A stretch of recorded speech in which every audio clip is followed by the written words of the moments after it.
ये कहानी है एक गुरु और एक शिष्य की। एक दिन एक शिष्य ने अपने गुरु से पूछा, गुरुजी मुझे आप ये बताइए कि आपके गुरु कौन थे, आपने इतनी अच्छी चीजें किससे सीखी। तो गुरु ने मुस्कुराया और अपने शिष्य से कहा कि मेरे तो जिंदगी में बहुत सारे गुरु थे जिनसे मैंने अलग अलग बातें सीखी है, लेकिन 3 मेरे ऐसे गुरु हैं जो मेरे लिए मेरी जिंदगी में बहुत खास थे। शिष्य ने पूछा, कौन से 3 गुरु, उनके नाम बताए। तो गुरु ने कहा, मेरे उन तीनों गुरुओं में से एक था 10 साल का लड़का, दूसरा है एक कुत्ता और तीसरा एक चोर है। शिष्य ये सुनकर हैरान हो गया और बड़ी ही हैरत से उसने अपने गुरु से कहा कि यह आपके गुरु हैं, वो कैसे। तो गुरु ने बताया कि जब मैंने नया नया ज्ञान सीखा था और बहुत सारी चीजों का मुझे ज्ञान हो गया था तो मैं हर किसी को ज्ञान देने की कोशिश करता था। तो एक बार मैं ऐसे ही शाम के समय जंगल से गुजर रहा था तो मैंने एक 10 साल के लड़के को देखा जो अपने हाथ में एक जली हुई मोमबत्ती लेकर जा रहा था। मैंने उसे आवाज दिया और अपनी तरफ बुलाया। मैंने उस 10 साल के लड़के से पूछा कि बच्चे बताओ, जब तुमने इस मोमबत्ती को जलाया होगा तब ये प्रकाश, ये रोशनी, ये उजाला इस मोमबत्ती में कहाँ से आया। लड़का थोड़ी देर खामोश रहा और उसने एक फूंक मारकर उस मोमबत्ती को बुझा दिया और उसने मुझसे पूछा कि ये मोमबत्ती अभी जली हुई थी, जब मैंने इस पर फूंक मारा तो ये बुझ गई। अब मुझे आप ये बताइए कि वो प्रकाश, वो उजाला, वो रोशनी कहाँ चली गई। अब गुरु ने शिष्य से कहा कि मैं उस लड़के के सवाल का जवाब नहीं दे सका। उस लड़के ने मेरे सवाल के अंदाज में ही मुझे मेरा जवाब दे दिया था। उस दिन मैंने सीखा कि अपने पास जो है उसका ज्यादा दिखावा मत करो और उस पर इतराओ नहीं। जब जहाँ जिसकी जरूरत है तभी अपने अंदर की खासियत को बाहर लाओ। अब कुछ दिन गुजरने के बाद मैं एक तालाब के किनारे से गुजर रहा था तो मैंने एक कुत्ते को देखा जिसे बहुत ज्यादा प्यास लगी थी, लेकिन जैसे ही वो कुत्ता तालाब के पास जाता अपनी परछाई को उस तालाब में देखकर डर जाता और अपने कदम पीछे ले लेता। 4 बार ऐसा करने के बाद उस कुत्ते की प्यास और ज्यादा बढ़ गई और उसने पीछे जाकर उस तालाब में एक लंबी छलांग लगा दी और उसने फिर पेट भरकर पानी पिया। उसे देखकर मुझे ये सीख मिली कि जिंदगी में डर आएगा और हमें डर लगेगा, लेकिन अगर हम डर गए तो इस दुनिया में हम कभी सर्वाइव नहीं कर पाएंगे। इसीलिए हमारे दिल में चाहे जो भी डर हो, एक लंबी छलांग लगाकर उस डर में समा जाओ और उस डर को हमेशा के लिए खत्म कर दो। और इसी तरह एक बार मैं रात में किसी गाँव से जा रहा था तो मुझे अंधेरे में एक मजदूर दिखा जो एक दीवार तोड़ रहा था। मैंने उस मजदूर से रास्ता पूछा और उससे कहा कि आप रात में मजदूरी क्यों कर रहे हो। तो उसने मुझसे कहा कि मैं मजदूर नहीं हूँ बल्कि एक चोर हूँ और मैं ये दीवार तोड़कर इस घर में चोरी करने जा रहा हूँ। मैंने उससे कहा कि चोरी करना गलत बात है तो वो चोर मुझे देखकर मुस्कुराने लगा और मुझे अपना रास्ता बता दिया। तभी अचानक मेरी तबीयत खराब हो गई और उस चोर ने मुझे अपने घर पर ले गया। 3-4 दिन उस चोर ने मेरी खूब सेवा की और हर रात वह मेरे सामने चोरी करने के लिए निकलता, लेकिन खाली हाथ ही वापस आता। लेकिन फिर भी हर बार वो कहता कि कल मैं जरूर चोरी करूंगा और बड़ा हाथ मारूंगा। फिर एक दिन सच में वो एक बड़ी चोरी करके वापस आया और उसने मुझे बताया, उस समय पता नहीं लेकिन क्यों मुझे भी खुशी हो रही थी कि आज उस चोर ने चोरी कर ही ली। उस चोर से मुझे ये सीख मिली कि हार नहीं माननी चाहिए, कोशिश करते ही रहनी चाहिए। लेकिन मैंने उस चोर से कहा कि चोरी करना गलत बात है, जिस तरह से तुमने इतनी मेहनत से रात में अपनी नींद से जागकर यह पैसे चोरी करके लाए हो, उस इंसान ने भी इन पैसों को कमाने के लिए मेहनत की होंगी। मेरे ये कहने के बाद उस चोर ने चोरी का माल वापस उस आदमी के घर पर जाकर रख दिया और उस दिन के बाद से उसने चोरी करना बंद कर दिया। शिष्य गुरु की बात को ध्यान से सुनता ही जा रहा था। तभी गुरुजी ने कहा, तो ये थे मेरी जिंदगी के तीनों गुरु जिन्होंने मुझे जिंदगी के 3 बड़े सबक सिखाए। दोस्तों, इस कहानी से हमें ये सीख मिलती है कि जिंदगी से बड़ा कोई गुरु नहीं होता है। जिंदगी हमें बहुत सी चीजें सिखाती है, बस हम उसे नजरअंदाज कर देते हैं। हर दिन हमारे आसपास की चीजें हमें कुछ ना कुछ नया और अच्छा सिखा जाती है, बस आप उस चीज को देख पाते हो या नहीं ये आपके हाथ में है। तो अगर आप इस कहानी को और भी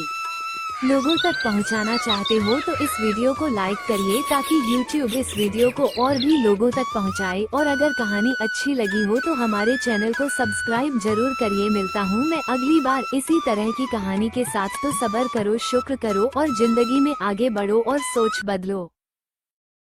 दोस्तों, क्या आपको लगता है कि अकेलापन एक सजा है? क्या आपने कभी सोचा है कि जो लोग जिंदगी में सबसे ज्यादा सफल होते हैं वे भी एक समय पर बिल्कुल अकेले थे? दोस्तों, अकेलापन कमजोरी नहीं बल्कि आपकी सबसे बड़ी ताकत हो सकता है अगर आप इसे सही तरीके से इस्तेमाल करना सीख जाएं। सोचिए, अगर लोग आपको मिस करने लगे, आपकी गैर मौजूदगी महसूस करें तो कैसा होगा? अगर आपका अकेलापन ही आपकी पहचान बन जाए तो क्या आप तैयार हैं इसे अपनी ताकत में बदलने के लिए? अगर हाँ तो दोस्त, इस वीडियो को को अंत तक जरूर देखें, क्योंकि आज हम बताएंगे कि अकेलापन आपको कैसे ताकतवर बना सकता है। दोस्तों, बहुत समय पहले की बात है। एक छोटा सा गांव था रतनपुर। हरे भरे खेत, मिट्टी की सौंधी खुशबू और चारों तरफ फैली शांति। यह गांव सुंदर था, लेकिन यहाँ की जिंदगी आसान नहीं थी। लोग खेती बाड़ी करते, पशुपालन करते और दिन भर मेहनत करके किसी तरह अपनी जरूरतें पूरी करते। इसी गांव में एक लड़का था, मोहन। उसकी उम्र करीब 12 साल थी। मोहन के माता पिता गरीब किसान थे। वे दिन रात खेतों में काम करते ताकि घर का खर्च चला सके, लेकिन इस मेहनत के बावजूद मोहन का बचपन आम बच्चों जैसा नहीं था। जब मोहन छोटा था तब उसके पिता उसे बहुत प्यार करते थे। वे उसे अपने कंधों पर बैठाकर खेतों में ले जाते, गाँव की कहानियाँ सुनाते और उसे हंसाते। लेकिन जैसे जैसे समय बीता, जिंदगी की कठिनाइयों ने उनके चेहरे से मुस्कान छीन ली। मोहन के पिता को हमेशा पैसों की चिंता रहती। उनकी फसल कई बार सूखे की वजह से खराब हो जाती, कभी ज्यादा बारिश खेतों को बर्बाद कर देती। गरीबी ने उन्हें इतना तोड़ दिया कि अब वे अपने बेटे के साथ खेलना भी भूल गए। मोहन की माँ भी पूरे दिन घर और खेत के काम में लगी रहती। उनके पास भी इतना समय नहीं था कि वे मोहन के साथ बैठकर बातें कर सके। धीरे धीरे मोहन ने महसूस किया कि अब कोई उसकी बात नहीं सुनता। उसके मन में बहुत से सवाल होते, बहुत सारी बातें होती, लेकिन कहने के लिए कोई नहीं था। वह चुप रहने लगा। गाँव के दूसरे बच्चे खेलते कूदते मस्ती करते, लेकिन मोहन हमेशा अकेला रहता। अगर कोई उसे खेलने के लिए बुलाता भी तो वह मना कर देता। धीरे धीरे गांव के लोग भी उसे अजीब समझने लगे। ये लड़का तो बड़ा चुपचाप रहता है, कहीं से इसे कोई बीमारी तो नहीं? हमें तो लगता है कि यह कभी कुछ नहीं करेगा, बस अकेला बैठा रहेगा। इस तरह की बातें मोहन के कानों तक पहुंचती, लेकिन वो कुछ नहीं कहता। उसके अंदर एक अजीब सा दर्द था जिसे वह किसी से कह नहीं सकता था। एक दिन गाँव के सबसे बुजुर्ग व्यक्ति बाबा काशी ने मोहन को अकेले बैठे देखा। बाबा काशी लगभग 70 साल के थे। उनकी सफेद दाढ़ी थी, झुकी हुई कमर थी और हाथ में एक लंबी छड़ी रहती थी, लेकिन उनका दिमाग अब भी तेज था। गांव के लोग उन्हें बहुत मानते थे, क्योंकि उन्होंने बहुत कुछ देखा और समझा था। वे धीरे धीरे मोहन के पास गए और बोले, बेटा यहाँ अकेले क्यों बैठे हो? मोहन ने धीरे से सिर झुका लिया। मुझे अच्छा लगता है बाबा मुस्कुराए। सच बताओ, अकेलापन अच्छा लगता है या तुम मजबूरी में अकेले हो? मोहन कुछ नहीं बोला, उसकी आंखों में आंसू आ गए। बाबा काशी ने उसकी पीठ थपथपाई और बोले, देखो बेटे, अकेलापन बुरा नहीं होता, यह एक ताकत बन सकता है अगर तुम इसे सही तरीके से इस्तेमाल करो, लेकिन पहले इसे समझना होगा। मोहन ने पहली बार ध्यान से किसी की बात सुनी। कैसे? बाबा काशी ने जमीन पर एक गोला बनाया और उसके अंदर एक बिंदु बनाई। ये देखो, ये दुनिया है और यह छोटी सी बिंदु तुम हो। मोहन ने सिर हिलाया। अब सोचो, अगर यह बिंदु अकेले है तो क्या इसका कोई मतलब नहीं? मोहन ने सोचा और फिर धीरे से बोला, शायद अगर यह बिंदु चमकने लगे तो सब इसे देखेंगे। बाबा खुश होकर हंसे। बिल्कुल सही, अगर तुम अकेले हो तो ये तुम्हारी सबसे बड़ी ताकत बन सकती है, लेकिन इसके लिए तुम्हें खुद को बेहतर बनाना होगा। मोहन के दिमाग में यह बात घूमने लगी। उस रात वह पहली बार सो नहीं सका। वह बिस्तर पर लेटा रहा, छत को घूरता रहा और सोचता रहा, क्या मेरा अकेलापन वाकई मेरी ताकत बन सकता है? उसने अब तक हमेशा सोचा था कि अकेलापन एक सजा है, एक कमजोरी है, लेकिन बाबा काशी कह रहे थे कि ये उसकी सबसे बड़ी ताकत हो सकती है। पर कैसे? ये सवाल अब भी उसके मन में था। अगले दिन जब मोहन फिर से नदी किनारे बैठा था, बाबा काशी वहां आ गए। बेटा, कल रात कुछ सोचा? बाबा ने पूछा। मोहन ने सिर हिलाया। हाँ बाबा, लेकिन मैं अब भी नहीं समझा कि अकेलापन ताकत कैसे बन सकता है। बाबा मुस्कुराए और बोले, पहले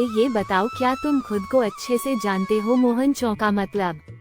बाबा ने अपनी छड़ी से जमीन पर एक लंबी रेखा बनाई। मान लो ये तुम्हारी जिंदगी है। जब तुम पैदा हुए तब ये रेखा शुरू हुई। अब तक तुम बस इस रेखा पर चलते रहे हो, लेकिन कभी रुके नहीं, कभी अपने बारे में सोचा नहीं। मोहन ने ध्यान से सुना। अकेलापन तुम्हें यह मौका देता है बेटा, जब तुम अकेले होते हो तो तुम्हारे पास सबसे बड़ा खजाना होता है, खुद से बात करने का मौका। खुद से बात? मोहन ने आश्चर्य से पूछा। हाँ बाबा बोले, जब तुम्हें कोई ना समझे तब खुद को समझने की कोशिश करो। खुद से सवाल पूछो, मुझे क्या पसंद है, मैं किस चीज में अच्छा हूँ, मुझे किस चीज से डर लगता है, मैं अपने अकेलेपन का सही इस्तेमाल कैसे कर सकता हूँ। मोहन चुप हो गया। उसने कभी इस तरह सोचा ही नहीं था। याद रखो, जो खुद को नहीं जानता उसे दुनिया भी नहीं जानती। बाबा ने कहा, तो अब क्या करना चाहिए बाबा? मोहन ने उत्सुकता से पूछा। बाबा मुस्कुराया। अगला कदम, अकेलेपन को एक मिशन में बदलो। बाबा काशी की दूसरी सीख, अकेले रहकर कुछ सीखो। बाबा काशी ने कहा, अगर तुम अकेले हो तो कुछ नया सीखो, कुछ ऐसा सीखो जिससे तुम्हारी पहचान बने। लेकिन मैं क्या सीखूं? मोहन ने पूछा। ये तुम्हें खुद तय करना होगा, बाबा बोले। लेकिन मैं तुम्हें कुछ रास्ते दिखा सकता हूँ। पहले अपने शरीर को मजबूत बनाओ, अगर शरीर मजबूत नहीं होगा तो मन भी कमजोर रहेगा। सुबह जल्दी उठो, दौड़ लगाओ, कसरत करो। दूसरा, किताबें पढ़ो और ज्ञान बढ़ाओ। असली ताकत दिमाग की होती है। किताबें पढ़ो, नई चीजें सीखो जिससे तुम्हारी सोच बड़ी हो। तीसरा, कोई हुनर सीखो, अगर लोग तुम्हें याद रखे तो तुम्हें कोई खास हुनर सीखना होगा। ये हुनर कुछ भी हो सकता है। खेती में कुछ नया सीखो, लकड़ी का काम सीखो, कान पर जाने का शौक रखो, कुछ ऐसा जो तुम्हें सबसे अलग बनाए। मोहन ने सिर हिलाया। पर मैं कहाँ से शुरू करूँ बाबा? बाबा काशी ने उसकी आंखों में देखा और बोले, जहाँ तुम्हारा दिल कहे। सबसे पहले अपनी दिनचर्या बदलो। उस रात मोहन ने फैसला किया कि अब वह अपने अकेलेपन को यूं ही जाया नहीं करेगा। अगली सुबह वह जल्दी उठा, सूरज निकल ही रहा था। गांव के लोग अब भी सो रहे थे, लेकिन मोहन ने अपने नए सफर की शुरुआत कर दी थी। उसने रोज दौड़ लगानी शुरू की, उसने बाबा काशी से किताबें मांगी और पढ़नी शुरू की। उसने गाँव के सबसे अच्छे किसान से खेती के नए तरीके सीखने शुरू किए। धीरे धीरे मोहन बदलने लगा। अब वह सिर्फ अकेले नहीं बैठता था, वह अकेलेपन का इस्तेमाल खुद को बेहतर बनाने में करने लगा। गांव के लोग ये बदलाव देख रहे थे। अरे, यह वही लड़का है जो हमेशा अकेले रहता था, पर ये तो अब कुछ नया कर रहा है। ये तो पहले से ज्यादा तेज और समझदार लग रहा है। लोग मोहन को नोटिस करने लगे, लेकिन मोहन को इससे कोई फर्क नहीं पड़ा। वह जान चुका था कि उसकी असली लड़ाई खुद से है, किसी और से नहीं। अब वह पहले जैसा नहीं था, वह अकेलापन महसूस नहीं करता था, बल्कि उसका इस्तेमाल खुद को बेहतर बनाने में कर रहा था। धीरे धीरे गांव के लोग मोहन को अलग नजरों से देखने लगे। जो लोग कभी उसे अजीब समझते थे, अब वही लोग उसकी तारीफ करने लगे। खेती में उसने नई तकनीकें अपनाई। वह गांव के बड़े किसानों से सीखता, नई चीजें आजमाता। कुछ ही महीनों में उसकी फसल बाकी किसानों से बेहतर होने लगी। उसने अपनी सेहत पर ध्यान दिया। वह रोज सुबह दौड़ता, व्यायाम करता, जिससे उसका शरीर पहले से ज्यादा मजबूत हो गया। उसने पढ़ाई में खुद को आगे बढ़ाया। वह बाबा काशी से किताबें लेकर पढ़ता और ज्ञान हासिल करता। अब मोहन वह अकेला लड़का नहीं था जो चुपचाप बैठा रहता था। अब वह गांव का एक समझदार, मेहनती और आत्मनिर्भर लड़का बन चुका था। गांव के लोग मोहन को मिस करने लगे। कुछ महीनों बाद मोहन को एक जरूरी काम से कुछ हफ्तों के लिए गांव छोड़कर जाना पड़ा। जैसे ही वह गया, लोगों को उसकी कमी महसूस होने लगी। अरे, मोहन तो चला गया, अब खेती में हमें सलाह कौन देगा? सुबह सुबह दौड़ लगाते हुए उसकी आवाज सुनने की आदत हो गई थी। अब कुछ अधूरा सा लगता है। वह जब यहाँ था तब हमें उसकी कदर नहीं थी। अब समझ आ रहा है कि वह कितना खास था। मोहन ने अपने अकेलेपन का सही इस्तेमाल किया था। उसने खुद को इतना काबिल बना लिया था कि लोग अब उसे मिस करने लगे थे। जब मोहन गांव लौटा तो उसने देखा कि लोग उससे मिलने आ रहे हैं। अब वे उसे अजीब नहीं समझते थे, बल्कि उसकी इज्जत करने लगे थे। बाबा काशी उसके पास आए और बोले, देखा बेटा, अकेलापन कमजोरी नहीं बल्कि सबसे बड़ी ताकत है, बस इसे सही तरीके से इस्तेमाल करना आना चाहिए। मोहन ने सिर झुका लिया। आप सही थे बाबा, पहले मैं अकेलेपन को अपनी सबसे बड़ी